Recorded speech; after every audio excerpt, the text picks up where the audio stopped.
Ladies and gentlemen, my name is Destin Victor Glow, otherwise known as DVG, and you're tuning in to the 3 Count Podcast.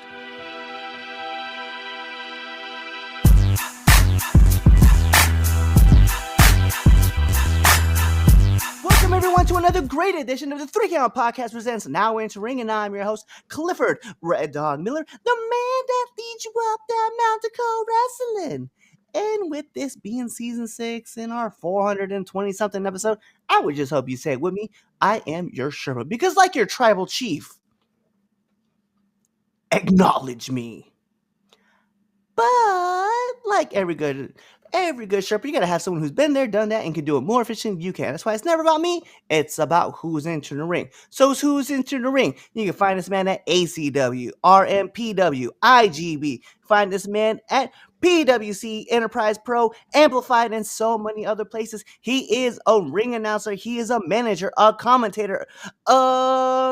He also can do every single job that you wish that you could do. He is an MC, a singles worker, a tag team worker. He is also a part of the ring crew. If there's a job that's out there to be done, he is the man to do it. He is smooth in the ring, and with the silver tongue himself, he is known as that voice guy, Destin Victor Glow, otherwise known as DVG. Now that's one hell of an introduction. I love that. Love it. Love it. I'm glad to be here. Hell yeah. I'm so happy because this kind of this has been a long time coming too, man. Like, you know, been watching you on the circuit, just kind of like going around the New England area and in the DMV as well as in the tri-state, and just kind of like putting in the work, bro. So I was like very much like wanting to talk to you and bring you on, and yo, it is so much fun to see all the things that you do. And also the thing I didn't mention that you do, you're a content creator as well. Like, you definitely put the work in, bro. So I was like, yeah, of course I'm going to bring him on and chat with him about everything. So, yo, but we originally met was it IWL, right?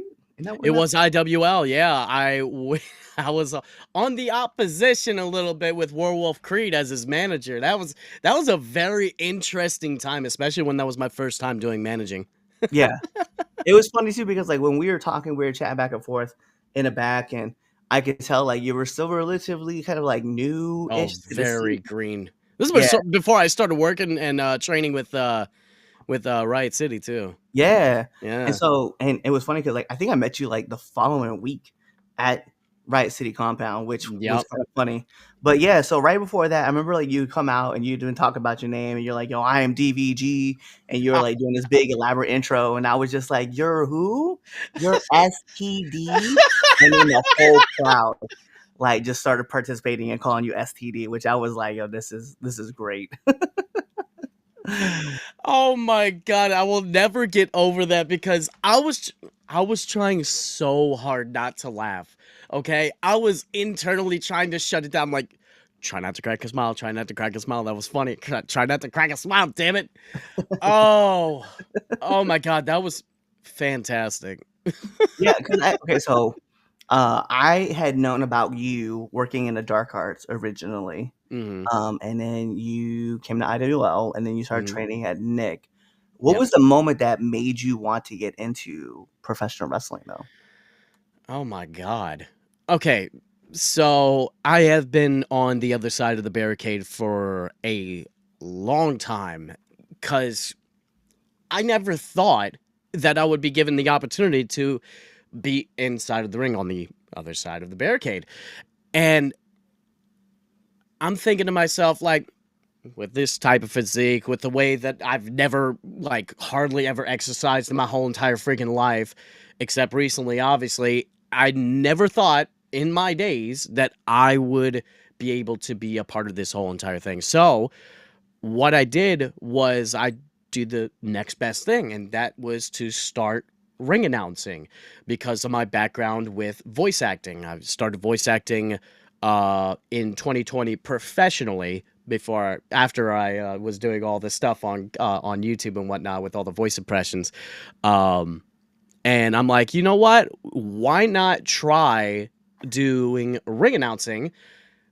And I got the chance to do so and to try it out, you know, fiddle around with it. And then once I started working with Nick and them, the opportunity arises with ACW, and now here I am. It's Yeah. incredible, honestly. And no, we will never like actually go out of the way to say it, but you kind of replaced a legend being the main announcer for ACW. Yeah, I guess so. He's got some big shoes though. There's some big shoes to fill, but like you're doing your job to like elevate that next level too, which is funny because like you got the big popover from Ricardo Rodriguez when you ring announced him. And I heard that and I was like, damn, like you're holding this note for a long time. That, believe it or not, that was actually the second time I got to announce Ricardo Rodriguez. Mm. The first time it was about 8 seconds. The second time, I was counting it after the during the whole thing. It was 10.5 seconds. I held that note. It was impressive. Like I was trying to break the 10-second mark, and I'm like, I actually did it after I timed it. I was got my little stopwatch and whatnot. And I'm just like, yep. I was I was happy. I was happy, especially when you had a legend like Ricardo Rodriguez. And not only that, but he has also announced me to the ring as one of my alternate personas and whatnot. And that was also a really good feeling too. It's cool though, man. Like I said, like watching you kind of develop and grow and stuff. Like I have yet to like watch you in the ring as far as like a worker goes, but to watch you as a commentator, as you know, a ring announcer. I know that you and like you know, and eventually he'll be on the show too. Don't worry, Kurt Blair, your tag partner, is also Mhm. going to be on. Um, to watch you continue to push yourself and push the boundaries, and I know I watch all the training videos from behind the scenes, so I know that if Nick was ever to be like, "Hey, like he's ready to go," I know that you're going to be ready to go. But to watch you all of a sudden just find yourself in these positions where, like, even you know you were at like Kaiju Pro. I know you weren't the ring announcer there, but you were just there, kind of meeting with Mama Kaiju and stuff, and Yeah. talking to her, and like, you know, making those drives. Like, it's definitely cool to watch you get these opportunities to show up and show out. It's difficult in a way, for sure. The long drives and everything like that. And just pushing past the limitations of what I thought I knew were the glass ceilings.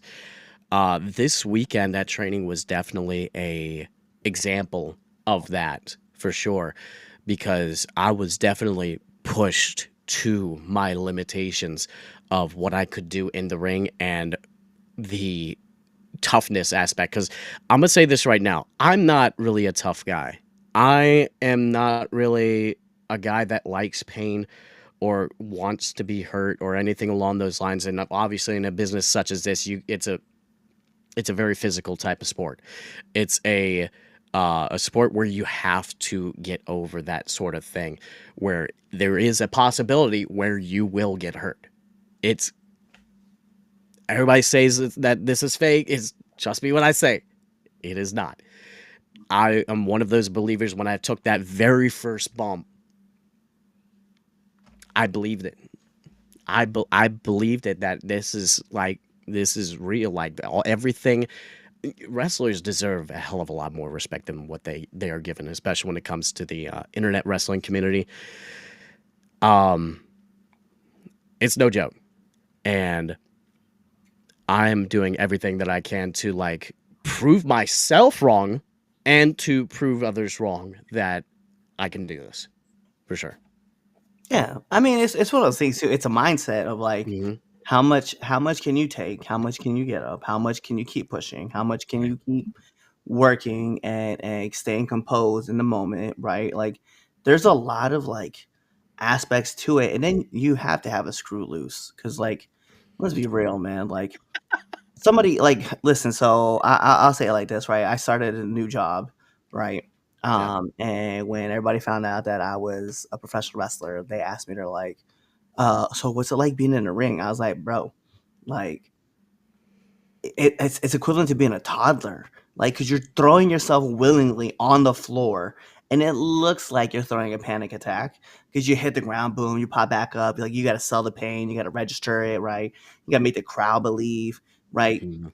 And like, if you didn't think about it and you're hitting the ground for no reason, it takes its toll on you. There are times where like you wake up and you're like, I don't even want to get out of bed, bro. Like I Mhm. hurt so much. So yeah, no, I definitely understand where you're coming from. And I think because I think I saw the photo. I'm not telling you guys when I'm recording this. I just know, like based off the locker room. Think Jimmy was there, and Yep. I have been in the ring when Jimmy is running practices, and I mean, you can ask Nick. He'll tell you about the time I took 40 bumps in like probably a span of like 20 minutes Yep. because I was messing up and I had to keep practicing. That's the thing too, is that you have to remember, like, you have to keep practicing to get a second nature, but like you also have to be wary of like your card. Like you have to know both sides. Yeah. But like, yeah, I was just it was funny because I was working with Ben Bishop, and I was just taking bump after bump after bump after bump after bump, and like then finally like Jimmy broke it down to me, was like, here's why I'm making you do all these bumps. Like we're gonna until you learn that you have to go this way versus what you're doing, um, then you'll be there. And I remember waking up the next morning and I felt like a truck. It just like ran me over. Mind you, I had been training for like at this point it was probably like a year. So for Mhm. me to just go do, I was like, damn, bro, this is crazy. Yep. And no, but it was a good lesson that I needed to learn. But it was just one of those things that I was like, you got to do it until it becomes second nature, and that's all it was. That's all he was trying to show me. It's definitely it definitely takes a toll. Yeah, 100%, physically, mentally, emotionally, everything. But sometimes, especially while you're performing in front of hundreds of people, you just got to shut it all down and make sure that you stay in the zone so that you can accomplish your task and do it safely. yeah, For sure. yeah, 100%. And it's one of those things too. Why I see you though, man, is like, and for those who don't know, okay, he's got it on his IG. I've seen it on his Facebook page. Man got a little swag to him when it comes into the ring, comes sliding in, looking like Rhea Ripley of like emceeing. So I watched you do this intro and I was like, oh, he's just drinking this in right now. Like he's just like, this is everything right now. I'm just smooth with operating. Listen, I I enjoy it every single time I go out there because obviously, you know, everybody gets an entrance. Everybody's got this whole thing about them. Why not the ring announcers too? They're literally part of every single match as well. Referees, same thing. They're part of every single match. The commentators, they're part of every single match. They all deserve their flowers too. You know. Yeah. So it's funny watching you when you came out and you had the whole little mask. You took it, you had a Riot City mask. Let's be real, that's where I'm from. And you like took it off. And I watched you like slide in the ring. I was like, oh, okay, DVG got himself a little swag thing going on here. I was like, all right, all right. No, it's cool though, man, because like watching you, like I said, get in and learn, and then you just kind of like, I don't know, you just have your own swag about how you ring announce people, and I'm here for it because I even watch you with like the IGB. It's the same thing. Like you get in, you slay it. But then the other part is what people don't know. You also realize when things are like not where they're supposed to be, and then like fix them when people don't pay attention. Like Hmm. I'll give an example. Right, we were at the IGB, you and I, Journey Brooke and Sicken were wrestling, and some sorry, I'm gonna say what it is, idiot grabbed grabbed Journey's coat, and that was like the finish was for the finish. Yep. And I was like, yo, can you go get that? And then you just like ran back there and you told him what was up, and then you put it back, and I was like, man, how awkward would that have looked? Like they'll have to come up with something else. They probably could have used like the top of the turnbuckle, but no, they planned it the way they planned it. And sometimes you just need a keen eye for those types of things. Yeah. And you know, things are there for a reason.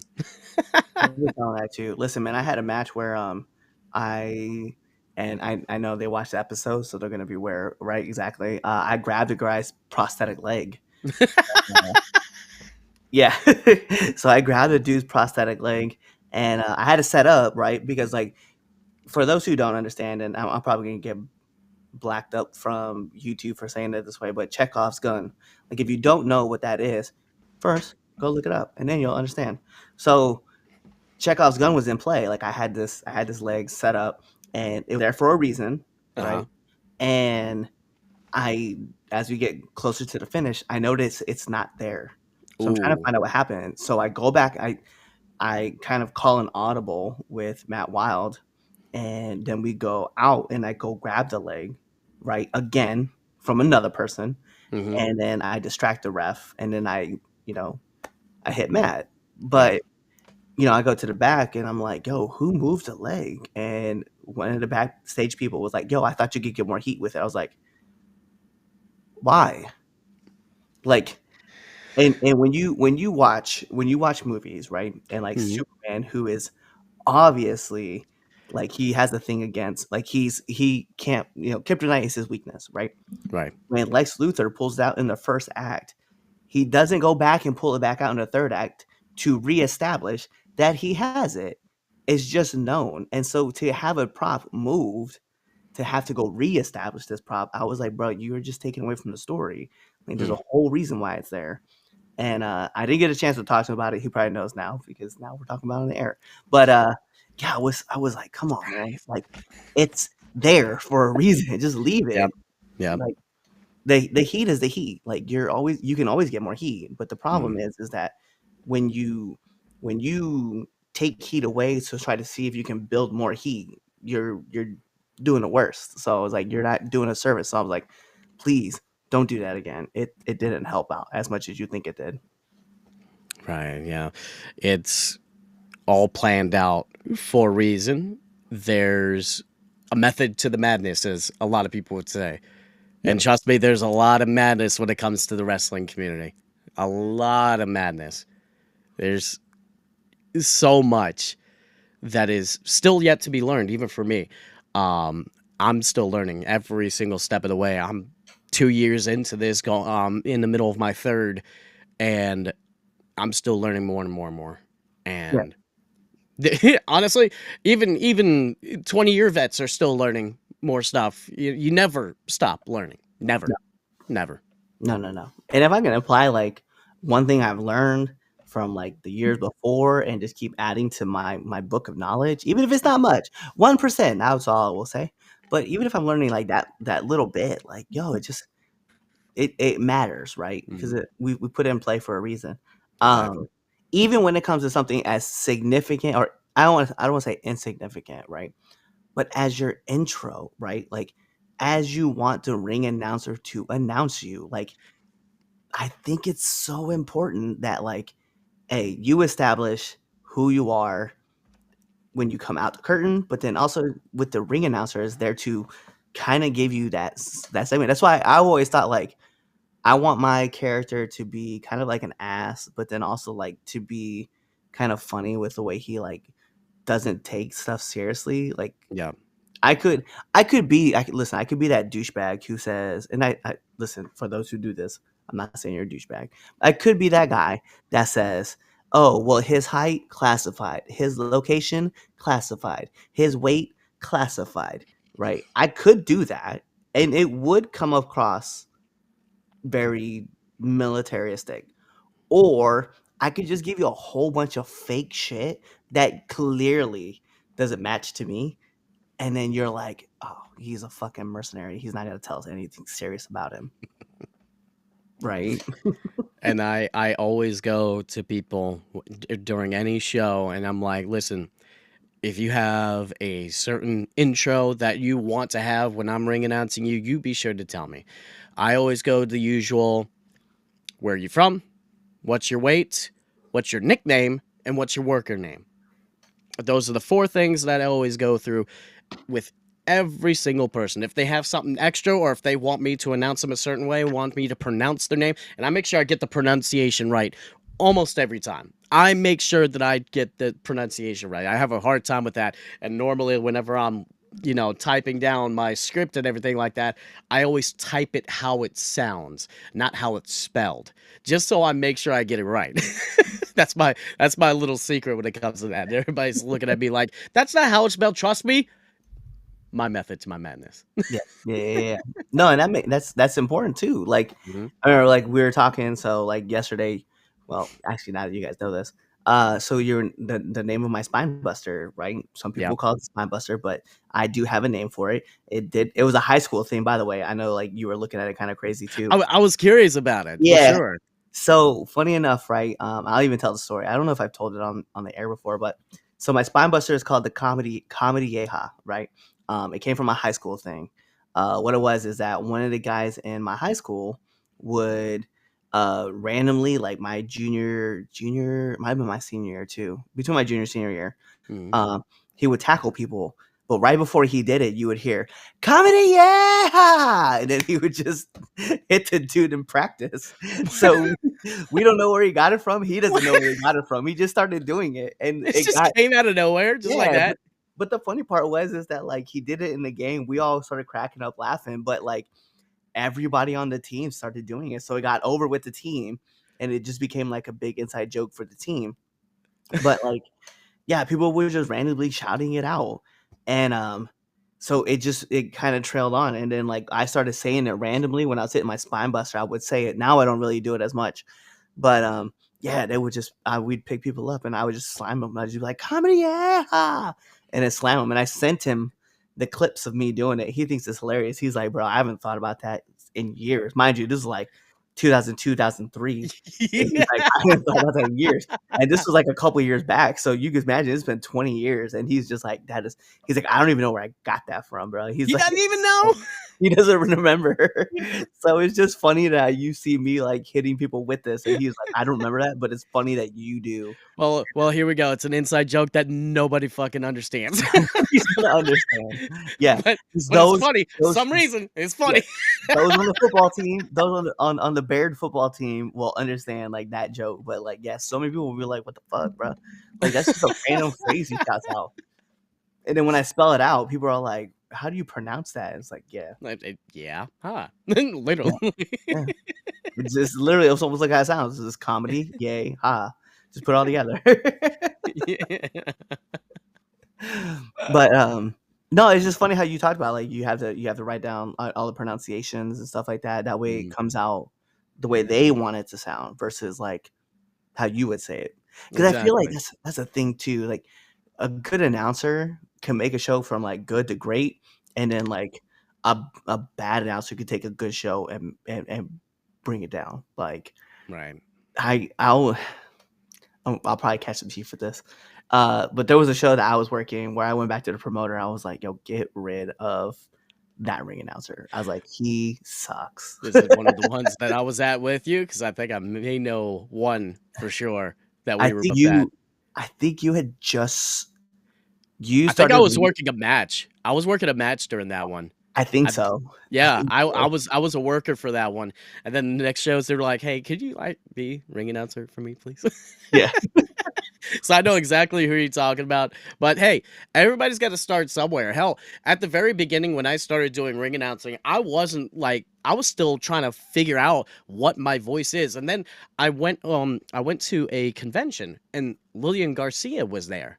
And I Mhm. went to have a conversation with Lillian Garcia and I asked her, "What's a good way to start out or just to be a good ring announcer?" And the main thing that she said to me was find your voice. Don't use inspiration from others. And there's a lot of people that use inspiration from, the great legends, the Justin Roberts, people along those lines, and they'll mimic those voices. They'll Yeah. mimic those. And I'm a voice impressionist, so trust me when I say the tendency was definitely there, but I took it to heart and because I when I started, I was more along the lines of using a little bit more bass than anything else.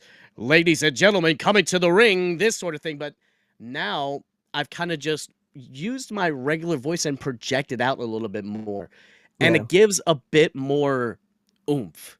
Yeah. Because I don't have a naturally deep voice, and I try to like force it out, it just doesn't sound right. So Yeah. I'm trying to like find my voice and I have finally found it and I feel it just comes natural for me to just go with it that way. I feel that same thing. Even for like this podcast, like I'll tell people, like when you meet me like outside, like I mind you, I'm the same person on this podcast, in the ring, Yep. and at the gym, wherever you find me, I'm the same person. But when it comes to the podcast, like when you meet Cliff, it's always Mhm. like, "Hey, what's going on? That was great to see you." Right? We do the podcast, it's always like, "What's going on, everybody?" Right? So we have like another projection up, and then even when you meet Red Dog, it's always like, "Hey, buddy, how are you?" So like, Personalities. yeah, I tell people all the time, it's like living in a house, right? And then Mhm. you're on different floors of the house. And I learned that from, oh, what's his name? It's the dude that does the voice of Bugs Bunny now.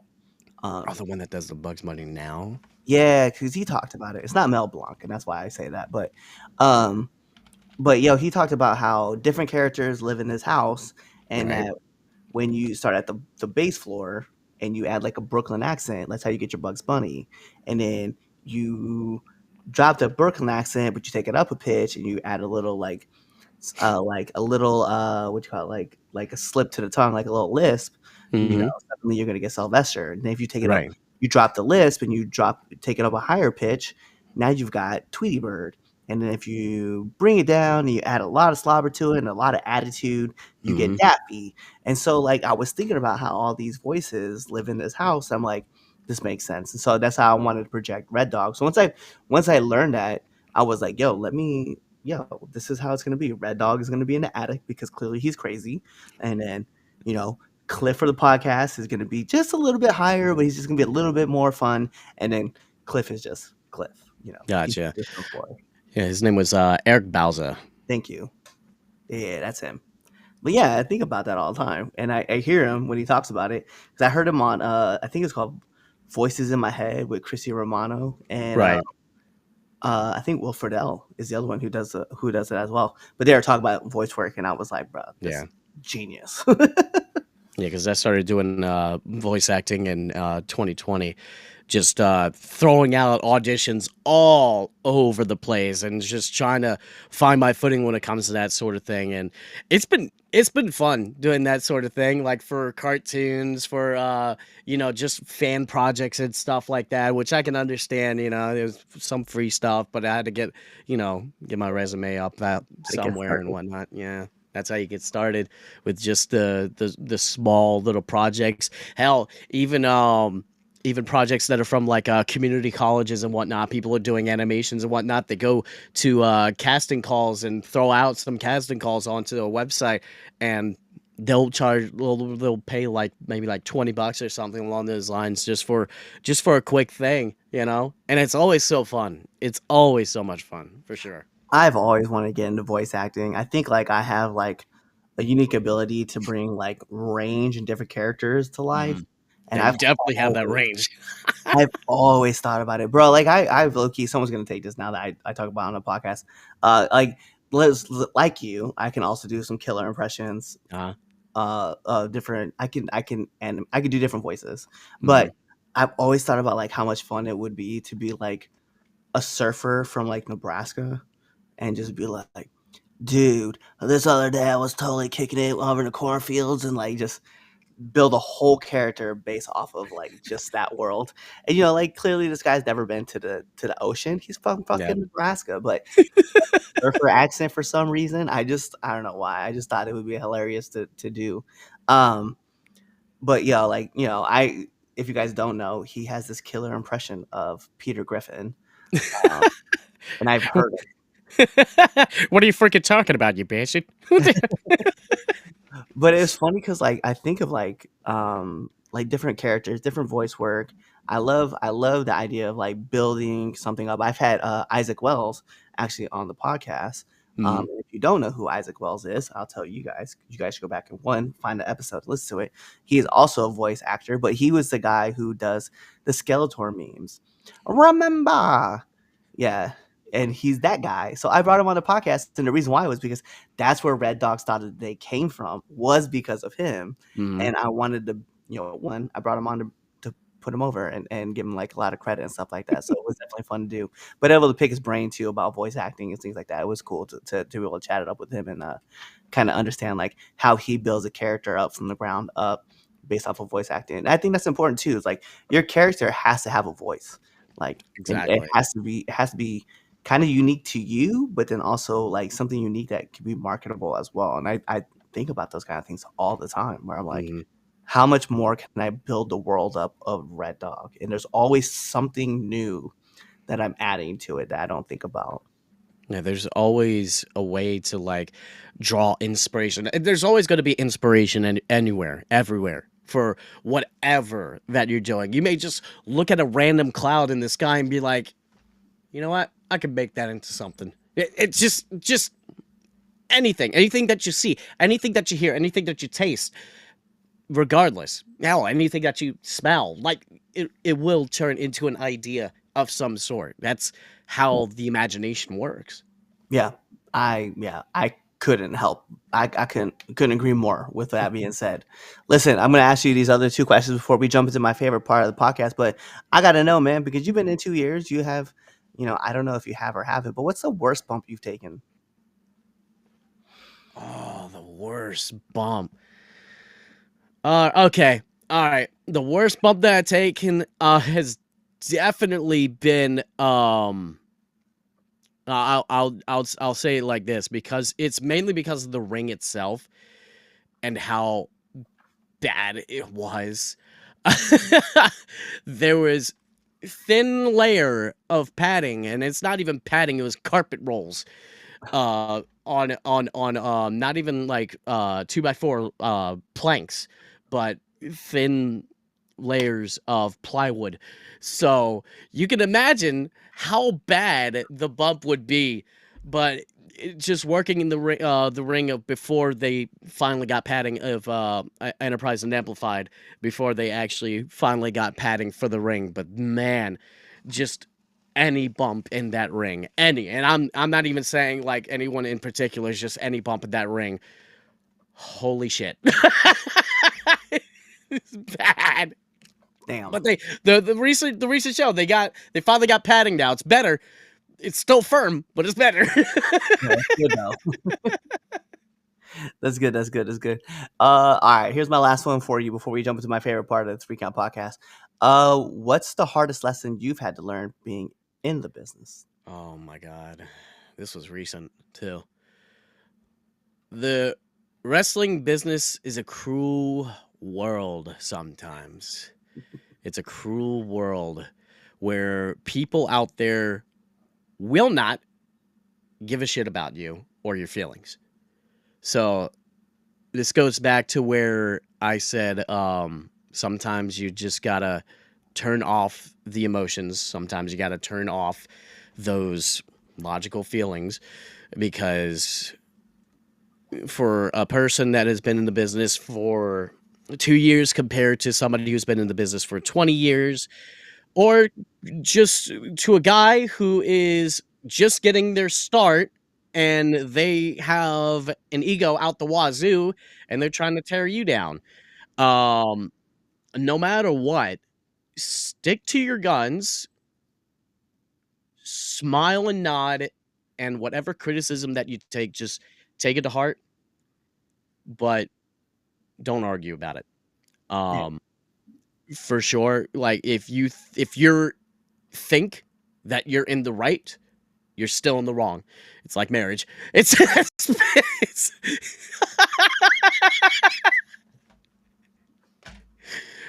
when you're right, you're wrong, and when you're wrong, you're still wrong. Yeah. Yeah. Yeah. I mean, there's not a false to that. Mhm. Um, no, but you're in the context absolutely right. Like, there's been some times where I've actually had to swallow like a pill that I necessarily didn't agree with, and I was like, all right, Mhm. man, like I'm gonna take this advice. But that's the one thing too. I'm open to taking advice, interpreting it, and then if I don't agree with it, I probably won't utilize it. But if I do agree with it, then it might be something I add to it, right? Because everything comes Exactly. from something. And Exactly. so I actively tell people all the time, I was like, listen, I may not agree with everything that you're gonna say. I'm gonna hear you out, Mhm. but and it's what everybody says too. Listen to all criticism and critiques. You don't have to always take everything that they do or everything that people say. but you definitely don't want to disrespect somebody Exactly. in the business, because it definitely could come back and bite you in the ass. And I Mhm. strongly agree with that. I'm like, yo, okay, so I'm gonna hear you out. You may or may not be right, but I will, I'll hear you out, and then I'll just keep it pushing from there, right? I've definitely had some people tell me some bad advice, and then I think that's the other part too, is that like they actively, and some people don't mean to, but there are some people who definitely do, but people aren't always looking out for your best interests in it either. So that's why they give you like shitty advice. Exactly. Mhm. Yep. But yo, we're gonna take this over to my favorite part of the 3 Count Podcast. That is a 3 Count Podcast, 10 count questions. Mr. DVG, this is how it works. I'm gonna fire off 10 questions at you rapid fast. And whatever your answer is, that is your answer. Okay. All Sounds right. good. So let's put on the imaginary timer for ad pressure. Bing.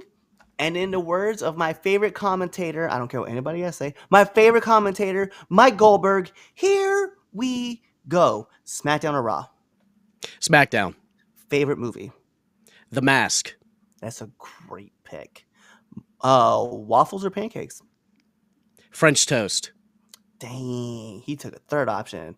Favorite cartoon? Ed and Nettie. It seems to be a reoccurring theme around here. There's no problem with that, though. I was literally just laughing the other day. I saw a meme of Plank, and I was like, damn, I haven't thought about Plank in a long time. Apple or Android? Android. Favorite TV show? WWE. There you go. Marvel or DC? Marvel. It's a good pick. It's a good pick. Favorite podcast? 3 Count Podcast. That's right, baby. Right here. Nominate one person that you want to see on this podcast. Ooh. You know who I do want to see. Obviously, you're going to put him on here. Obviously, Kurt Blair, my tag team partner. But if we want to go outside the norm, Chris Slade, if he hasn't been on here. He has been on this podcast before. Ooh, okay. Yeah, put that out there.